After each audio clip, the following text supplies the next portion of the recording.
Hey guys আসসালামু আলাইকুম welcome back. I hope কি তোমরা সকলেই ভালো আছো অ্যান্ড আমিও ভালো আছি। সো আমি লাস্ট আমার ভিডিওতে বলছিলাম, আমার যে এই চ্যানেল আছে এই চ্যানেলের ভিডিওতে আমি তোমাদেরকে বলছিলাম যে তোমরা যদি প্রো ফার্মের সম্বন্ধে জানতে চাও যে কোন প্রো ফার্মটা বেস্ট, কোনটা আসলে ভালো না, সো এই টপিকে আমি একটা ভিডিও বানাবো। সো আজকের ভিডিওটা হচ্ছে এই টপিকেই যে কোন প্রো ফার্মটা বেস্ট আর কোন প্রো ফার্মগুলো তোমাদের অ্যাভয়েড করা উচিত।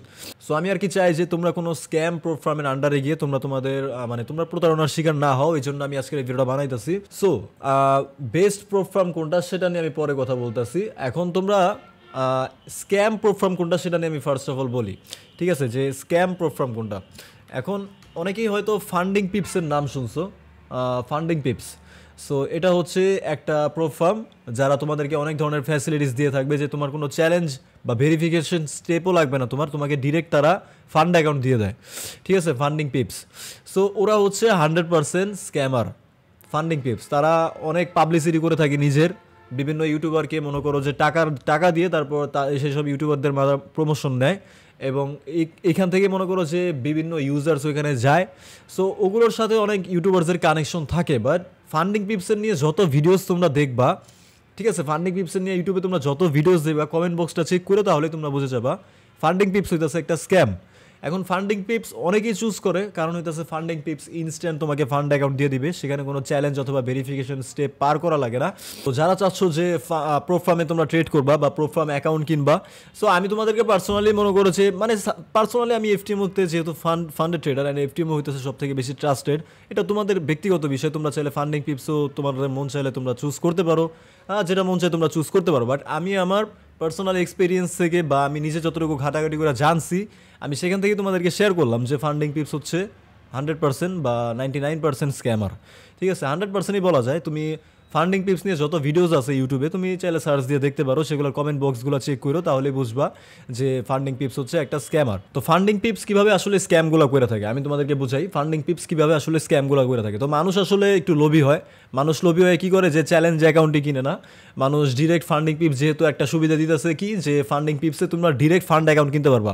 যেমন এফটিএমওতে আমার কী করতে হইতেছে, দেখো এফটিএমওতে আমার ফার্স্টে চ্যালেঞ্জ পাস করতে হইতেছে, দেন ভেরিফিকেশন পাস করতে হইতেছে, তারপর আমি যে ফান্ড অ্যাকাউন্টে ট্রেড করে উইথড্র দিতে পারতেছি। মানে আমাকে একদম ডিরেক্ট রিওয়ার্ড তারা দিয়েও দিতেছে, কোনো টাইপের হেজিটেশন নাই। আমাকে 5 থেকে 10 মিনিটের মধ্যে তারা উইথড্র দিয়ে দেয়, আমি বাইন্যান্সে উইথড্র দিই। এখন কীভাবে উইথড্র দেয় সেটা আমি তোমাদেরকে এখনও পর্যন্ত উইথড্র দেওয়ার টাইম আমি কোনো টাইপের ভিডিওস বানাই নাই, যেহেতু নেক্সট টাইম আমি কোনো একটা উইথড্র দিলে সেটা আমি তোমাদেরকে বানাই দিব, যে একদমই ইজি। মানে এফটিএমওতে উইথড্র দেওয়া একদমই ইজি। যারা তোমরা বাইন্যান্স টুকটাক ইউজ করো, তোমাদের মাথায় হালকা নলেজ থাকলেই তোমরা বুঝবো যে এখান থেকে উইথড্র দেওয়া একদমই ইজি। যাই হোক, তো বিষয় ওইটা না, বিষয় হইতেছে ফান্ডিং পিপস কী করে, যে ওই যে তোমাদেরকে ফান্ড অ্যাকাউন্টটা দিবে, তোমাদেরকে একদম ইজিলি যে ফান্ড অ্যাকাউন্টটা দিবে, তো সেই ফান্ড অ্যাকাউন্টে ওরা একটা রুলস দেয়। যেমন এফটিএমওতে তোমার মনে করো যে একটা ডেইলি লস লিমিট হইতেছে তোমার 5%, ঠিক আছে? এটা হচ্ছে ডেইলি লস লিমিট, আর ম্যাক্সিমাম লস লিমিট হইতেছে তোমার 10%। ধরো তোমার লাইক সাপোজ যে আমার 10,000-এর একটা অ্যাকাউন্ট তুমি ধরো, তো 10,000-এর অ্যাকাউন্টের তোমার যখন তুমি ট্রেড করবা, তোমার ডেইলি লস লিমিট থাকবে এফটিএমওতে 5%, মানে $500, মানে $500 মধ্যে তোমার লস লিমিট থাকতে হবে। এর থেকে বেশি লস করলে তুমি এফটিএমওর চ্যালেঞ্জটা ফেল করবা বা অ্যাকাউন্টটা ফেল করবা।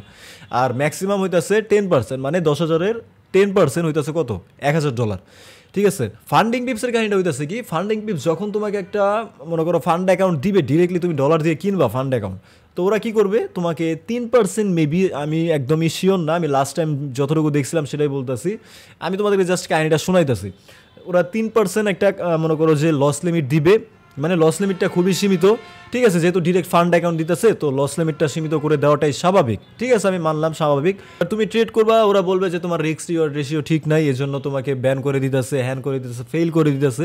সো কোনো না কোনো একটা কাহিনীতে তোমার অ্যাকাউন্টটা ফেল করে দিবেই। মানে ওরা এমন একটা ভাব নিয়ে থাকবে যে ওদের আসলে কোনো দোষ নাই, দোষটা হইতেছে তোমার ট্রেডিং স্টাইলে ভুল ছিল, এজন্য তোমার অ্যাকাউন্টটা ফেল হয়ে গেছে, বুঝছো?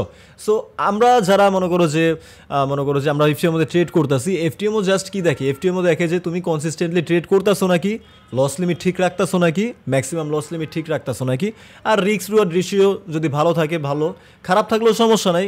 এফটিএমও তুমি যদি পাস করে যাও তাহলে এফটিএমও তোমাকে ফান্ড অ্যাকাউন্ট দেয়।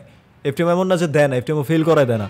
হয়তো কী হয় যে ফান্ড অ্যাকাউন্টে কিছু রুলস আছে, যে ফান্ড অ্যাকাউন্টে যদি তোমার সুইং অ্যাকাউন্ট না হয়, সুইং অ্যাকাউন্ট না হলে তুমি যদি নিউজে ট্রেড করো, তাহলে তোমার ওইখানে একটা সমস্যা আছে যে ওরা আসলে এটা অ্যালাউ করে না। যাদের ফান্ড অ্যাকাউন্ট মনে করো একটা আছে এফটিএমও নর্মাল অ্যাকাউন্ট, আর একটা মানে একটা হচ্ছে নর্মাল এফটিএমও অ্যাকাউন্ট মানে ফান্ড অ্যাকাউন্ট যাদের, একটা হচ্ছে নর্মাল এফটিএমও অ্যাকাউন্ট, আরেকটা হইতেছে তোমার সুইং অ্যাকাউন্ট। তুমি চাইলে যে কোনো দুইটাই চুজ করতে পারবা, অথবা ধরো তুমি একটা চুজ করে ফেলছো, পরবর্তীতে তুমি চাইলে ওটা চেঞ্জও করতে পারবা। যেমন আমার প্রথমে ছিল এফটিএমও অ্যাকাউন্ট, পরবর্তীতে আমি আমার ফান্ড অ্যাকাউন্টটাকে সুইং অ্যাকাউন্টে ট্রান্সফার করে নিছি। তো এফটিএমওর এইসব রুলসগুলো মানে তারা বইলাই দিছে, তুমি যদি এখন একটা কোম্পানির রুলস ব্রেক করো তাহলে তো ওটা তোমারই দোষ, তাই না? তুমি প্রফিটে থাকলেও এটা ফেল করে দিবে, ঠিক আছে?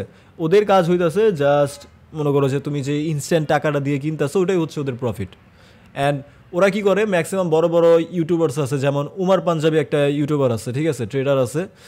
সো ও দেখলাম যে ফান্ডিং পিপস প্রমোট করছে, উমার পাঞ্জাবি, আরও অনেক বড় বড় ইউটিউবার আছে। এখন তোমার যদি $10 লাখ দেয় বা $1 লাখ দেয়, তুমিও ফান্ডিং পিপস প্রমোট করবা, ঠিক আছে? বাট দিন শেষে ফান্ডিং পিপস একটা scam.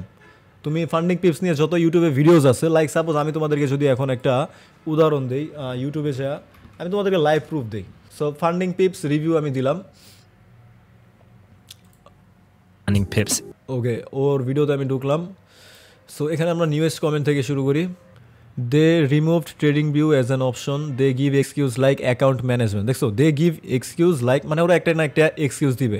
Big scam and don't waste a time, it's so difficult to win the market and then they come with gangster scam, okay, they are scammers.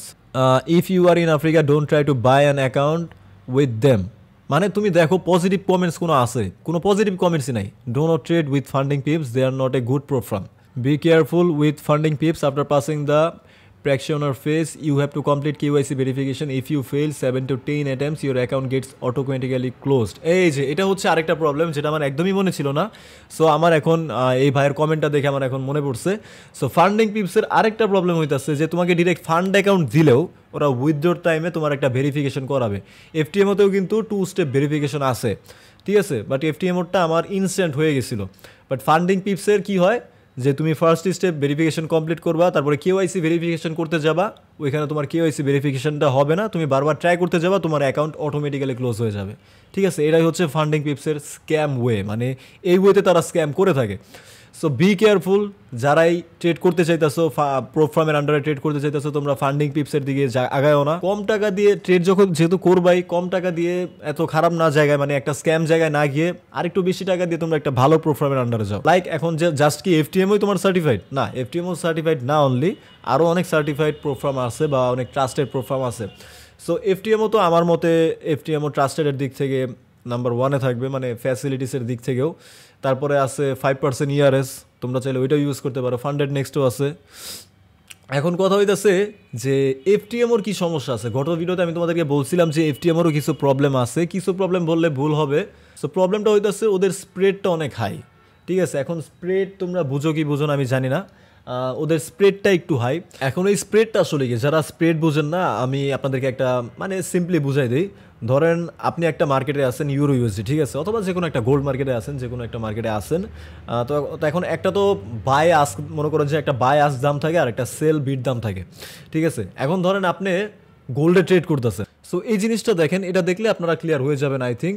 So এটা হচ্ছে gold market. ওই দেখেন উপরের যে দাগটা আছে, লাল দাগটা, সেটা হচ্ছে আমার বিট প্রাইস মানে সেল প্রাইস। আর নিচে যে সবুজ দাগটা আপনারা দেখতে পারতেছেন, এটা হচ্ছে আমার আস্ক প্রাইস মানে বাই প্রাইস। তো আমার সেল প্রাইসটা হইতে আছে 4042.33 আর আমার বাই প্রাইসটা হইতে আছে 4042.11। সো এখানে স্প্রেড আছে কত? সো এই যে 0.22 ইউএসডির যে গ্যাপটা আছে, মানে 0.22 ইউএসডি হচ্ছে এখানে স্প্রেড। এখন যদি এটা আপনি পিপসের দিক থেকে কাউন্ট করতে যান, গোল্ডে পিপস অনেকে অনেকভাবে কাউন্ট করে, লাইক অনেকে কাউন্ট করে 0.01 ইউএসডি সমান সমান 1 পিপস। বাট আমি কাউন্ট করি হইতেছে, বা আমার সাথে বা অনেকেই আছে কাউন্ট করে 0.1 ইউএসডি সমান সমান 1। মানে গোল্ড যদি 4042 থেকে 4043-এ মুভ করে, তাহলে আমার কাছে ওটাকে 10 পিপস মুভ করা। সো আলটিমেটলি আমার এখানে 2 পিপসের মতো স্প্রেড আছে। স্প্রেডের প্রবলেমটা আসলে তারাই বেশি ফেস করবে যারা আসলে এফটিএম মধ্যে স্ক্যাল্পিং করতে যাবে। বাট যারা ডে ট্রেডার 2-3 দিন ট্রেড হোল্ড করে, বা আলটিমেটলি বলতে পারো যারা সুইং ট্রেডার, তাদের ক্ষেত্রে আসলে এটা মেবি তেমন একটা ইফেক্ট করবে না। আমার মনে হয়েছে স্ক্যাল্পারদের ক্ষেত্রে এটা একটু প্রবলেম হবে। যখন আমি 1-2 বার স্ক্যাল্পিং করছি তখন আমার একটু প্রবলেম হয়েছিল আর কি। মানে আলটিমেটলি আপনি যখনই একটা ট্রেড ওপেন করবেন এফটিএমওতে, বা আপনি এক্সনেসে যদি আপনার জিরো স্প্রেড অ্যাকাউন্ট কিনেন, তাহলে সেটা আলাদা হিসাব। এক্সনেসের জিরো অ্যাকাউন্ট যেটা আছে, যারা এক্সনেসে অ্যাকাউন্ট খুলছেন বা ক্রিয়েট করছেন, দেখবেন যে ওইখানে কোনো স্প্রেড নাই, ঠিক আছে? জিরো অ্যাকাউন্ট দিয়ে যখন ট্রেড করবেন তখন কোনো স্প্রেড কাটবে না, বাট একটা এক্সট্রা কমিশন চার্জ করবে আপনার অ্যাকাউন্ট থেকে। তো ধরেন আপনি FD5 একটা এন্ট্রি নিছেন, হয়তো বা বাই অথবা সেলে একটা এন্ট্রি নিছেন, তো আপনি অলরেডি আপনার ধরে নিতে হবে যে আপনি অলরেডি সামান্য একটু লসে আপনি এন্ট্রিটা শুরু করছেন। এটাই হচ্ছে একটু সামান্য প্রবলেম বলতে পারেন আর কি। সো এটাই একটা হচ্ছে প্রবলেম, এর বেশি আমি কোনো প্রবলেম দেখি নাই। এটা আসলে প্রবলেম বলাও যায় না, মানে এটা হচ্ছে ওদের পলিসি, মানে ওরা আসলে এটা করছে, এখন এখানে তো কিছু করার নাই। আর দেখা হচ্ছে নেক্সট ভিডিওতে, নেক্সটে কোন টপিকে ভিডিও চাও সেটাও জানাতে পারো। Till then bye bye, take care.